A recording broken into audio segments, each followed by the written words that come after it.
Well, good morning.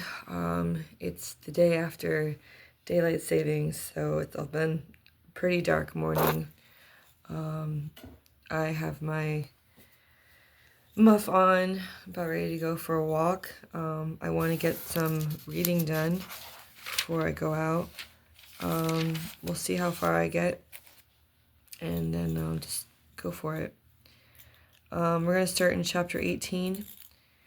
He's in Corinth. So after this, Paul left Athens and went to Corinth. There he met a Jew named Aquila, born in Pontus, who had recently come from Italy with his wife Priscilla.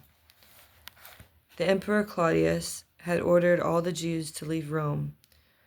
Paul went to see them and stayed and worked with them because he earned his living by making tents, just as they did.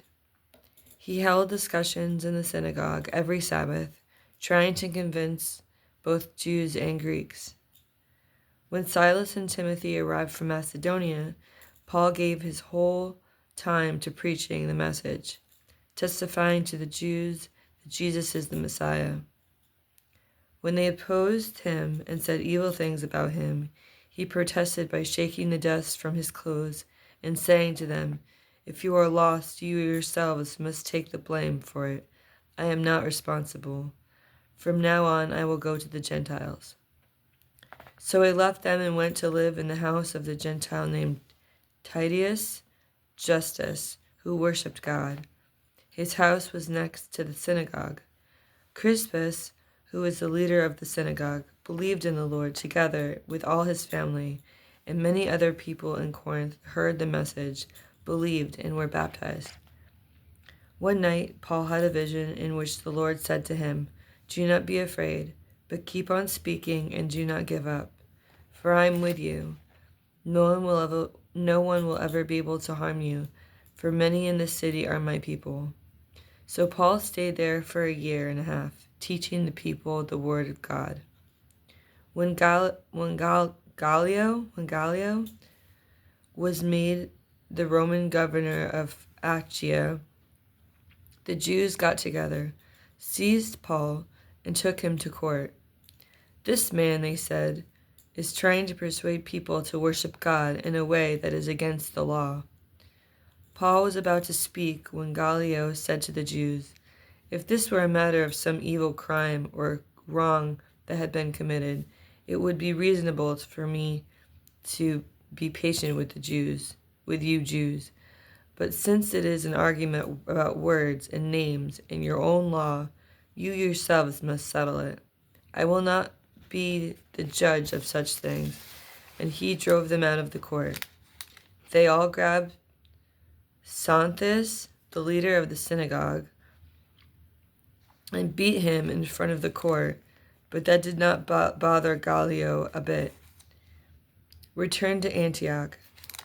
Paul stayed out with the believers in Corinth for many days, then left them and sailed off with Priscilla and Aquila from Syria. Before sailing from Cenchrea, he had his head shaved because of a vow he had taken. They arrived in Ephesus, where Paul left Priscilla and Aquila. He went into the synagogue and held discussions with the Jews. The people asked him to stay longer, but he would not consent. Instead, he told them as he left, "If it is the will of God, I will come back to you." So he sailed from Ephesus. When he arrived at Caesarea, he went to Jerusalem and greeted the church, and then went to Antioch. After spending some time there, he left and went through the region of Galatia and Phrygia, strengthening all of the believers. Apollos in Ephesus and Corinth. At that time, a Jew named Apollos, who had been born in Alexandria, came to Ephesus. He was an eloquent speaker and had a thorough knowledge of the Scriptures. He had been instructed in the way of the Lord, and with great enthusiasm he proclaimed and taught correctly the facts about Jesus. However, he knew only the baptism of John. He began to speak boldly in the synagogue. When Priscilla and Aquila heard him, they took him home with them and explained to him more correctly the way of God. Apollos then decided to go to Achaia, so the believers in Ephesus helped them by writing to the believers in Achaia, urging them to welcome him. When he arrived, he was a great help to those who, through God's grace, had become believers.